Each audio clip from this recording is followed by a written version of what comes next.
Good morning, gardeners. As we approach the end of March, it is the perfect opportunity to start pruning our lavender in our gardens. Many new gardeners hesitate at this important spring cutback, worried they might make a mistake that could harm their plants. If that is you, I believe that after watching this video, you will feel much more confident in cutting back your lavender. If you are eager to get right into demonstration, feel free to skip ahead to 3 minutes and 58 seconds. Otherwise, let's take a moment to appreciate some interesting facts about these long-blooming perennials. Lavender originates from the Mediterranean, and as of today, we have around 45 varieties and countless cultivars, which vary in different plant sizes, bloom time, shapes, and colors of blooms and leaves. It is good to note that not all lavender blooms purple. Some hybrids bloom in amazing shades of violet blue, light or dark pink, white, and even yellow. To enhance the bloom season in your garden and the color palette, consider planting several varieties and cultivars.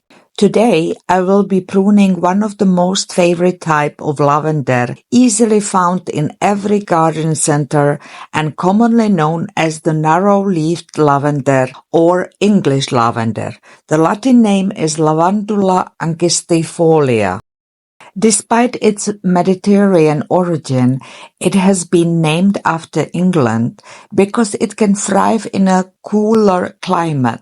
This variety is also the most frost-resistant, making it a perennial plant in our gardens. It typically flowers from June to the end of September, depending on the cultivar. The plant's height ranges from 40 to 80 centimeters. I believe lavender fit in any garden, whether your style is modern, rustic, or classic. In my opinion, its silvery green foliage combined with whorls of small flowers makes it one of the most beautiful lavender. And even when they are not blooming, they continue to add beauty to the garden beds with their striking silver green color even after pruning. Lavender thrives in at least 6 to 8 hours of direct sunlight, so choose a sunny spot with well-draining, preferably loamy soil. This prevents water accumulation around the roots that can lead to rot.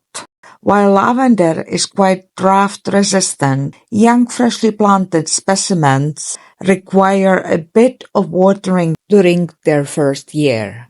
You may wonder why we need to invest our time in pruning when it's often said that lavender is so easy to grow. You can definitely grow lavender without attention, but after a few years it will lead to unsightly woody stems and a very little blooming. Pruning is vital for maintaining the plant's health. It stimulates new growth, maintains the plant's shape, encourages flowering, fragrance, and it will extend the lifespan of your plants. Lavender can live in our gardens for 20 years or more.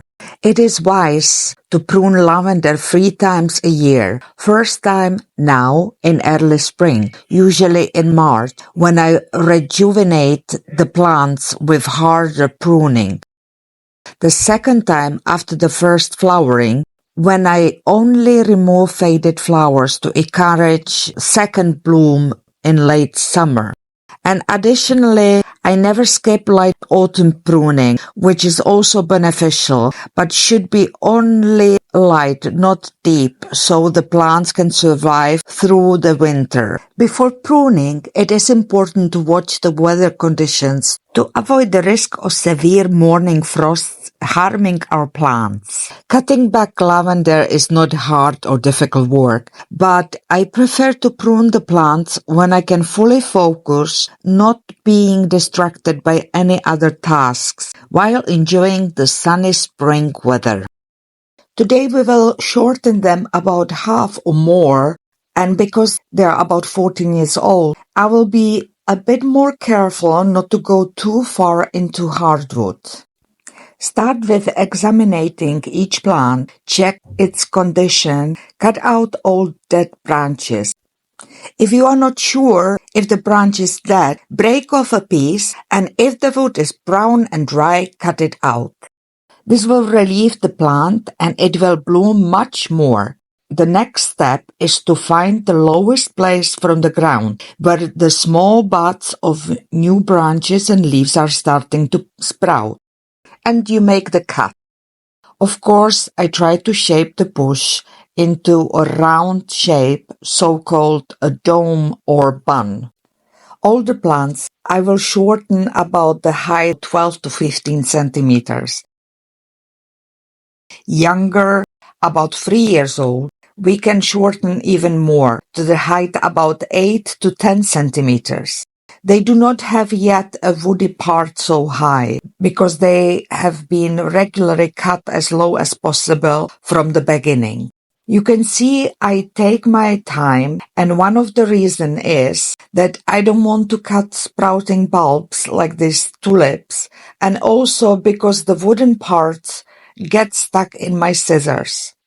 Fortunately, I just remembered that my parents got professional Bosch pliers for Christmas, so I can try them out. The operation is very simple. After charging the battery, I inserted it into its place, pressed the button on, and then just lightly pressed in 2 times, and they cut themselves. I have to tell you that this video is not sponsored, but it really makes a difference. The pliers are not heavy. That is what I was mostly worried about. And they even cut thicker stems. And the speed, much faster than when I was cutting it with regular pruners. But be careful, because even diameter of our finger is a piece of cake for it. That's why I recommend removing the battery after use. I hope this video has been so far useful to you. Definitely consider subscribing to my channel to see more gardening videos in 2 languages.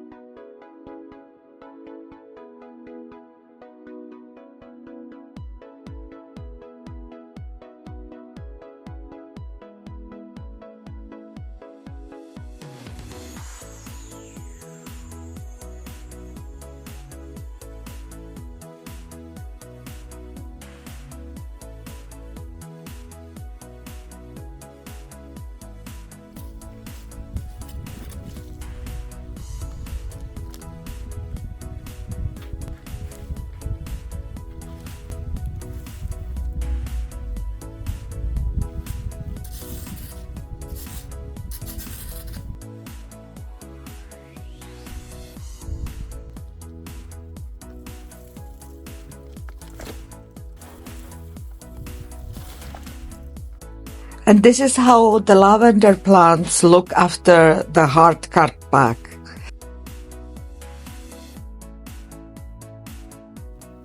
Thank you for watching, and I will see you in the next video. Bye bye.